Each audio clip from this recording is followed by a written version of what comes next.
पण लहान असताना आपण आपल्या आई-वडिलांचं ऐकायचो. आपण त्यांना आदर द्यायचो. आपण त्यांना उलटं नाही बोलायचो. उलटं बोलणं तर सोडा, आपण त्यांना उलटं मारायचो पण नाही. पण आता आपली मुलं जी आपण बघतोय, की इट्स हार्ड टू एक्सेप्ट म्हणजे आपल्याला हे एक्सेप्ट करायला अवघड जातं, की ते पटकन रागात येतात किंवा ते आपल्याला मारतात. किंवा उलटं तर बोलणं म्हणजे ते नॉर्मलच झालेलं आहे त्यांच्यासाठी. तोंड लावणं, आपण जेव्हा कधी त्यांना गोष्ट सांगत असतो तेव्हा वाद घालणं.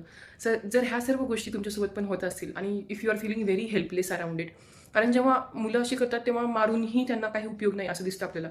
कारण एक वेळ येते की आपण आधी खूप रागात येतो. मग आपल्याला रागात येऊन मारून आपण पण खूप आपल्याला असं वाटतं की आपण खूप राक्षसासारखं वागतोय, आपण खूप वाईट वागतोय आणि मग आपण एका लेव्हलला येतो की आपण त्यांना विनंती करायला लागतो, request, and in that somewhere we feel like आपली पॅरेंट असलेल्याची, पालक असलेल्याची पॉवर आपण गमावतोय. पण मग हे सगळं कसं बॅलन्स करायचं? जर हे तुम्हाला समजून घ्यायचं असेल, तर तुमच्या मुलांना ह्या जर्नलिंग वर्कशॉपमध्ये नक्की एनरोल करा. कारण तुम्ही ॲज अ पालक, ॲज अ पॅरेंट म्हणून किती काम करणार आहे? याला पण लिमिट आहे. जेव्हा तुमची मुलं 5 वर्षाच्या बियॉन्ड होतात, जेव्हा त्यांना समजायला लागतं की काय चूक आहे आणि काय बरोबर आहे, पण तरीही त्या काही गोष्टी ते करू शकत नसतील, सर हा workshop is the best thing. Okay, already 5 मुलं माझ्या ह्या वर्कशॉपमध्ये आहेत आणि आज मी त्यांचं अँगर मॅनेजमेंट सेशन घेणार आहे.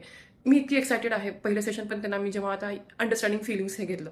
ओके, जेव्हा त्यांना स्वतःला समजायला लागेल की आणि ते स्मार्ट आहेत, त्यांना कळतं, ते खूप आपल्यापेक्षा खूप हुशार आहेत, त्यांना पटकन ग्रास्प होतात गोष्टी. फक्त त्यांना गाईडन्स द्यायची गरज आहे, त्यांना डायरेक्शन द्यायची गरज आहे. And give me that opportunity to be a spiritual mentor for your kids. Okay, मला त्यांचं गुरु होण्याची एक संधी द्या, ज्यामुळे की मी त्यांना शिकू शकेल. कारण मीही शिकते, मला माझी मुलं आहेत, त्यांना पण मी शिकवायचा प्रयत्न करते आणि ह्या प्रोसेसमध्ये we are going very much like at a higher level. So I can see the changes in Vrinda, I can see the changes in me, की आधी कसं होतं, आता कसं होतंय. आधी मारायचो तेव्हा आपल्याला वाईट वाटायचं, तेव्हा मग आता रिक्वेस्टवर आलं तेव्हा आता तिला फॉर्मेशन्स ग्रॅटिट्यूड करायला सांगते, तिला इम्प्रूव्ह करायला सांगते. So she is keen towards it and she does it. Every day Naveen challenge असतं, आय ॲग्री. पण त्यातूनच आपल्याला मार्क काढायचा आहे, त्यातूनच आपल्याला शिकायचं आहे. Okay, so do let me know in the comment section तुम्ही काय प्रॉब्लेम फेस करताय तुमच्या पालकत्वामध्ये.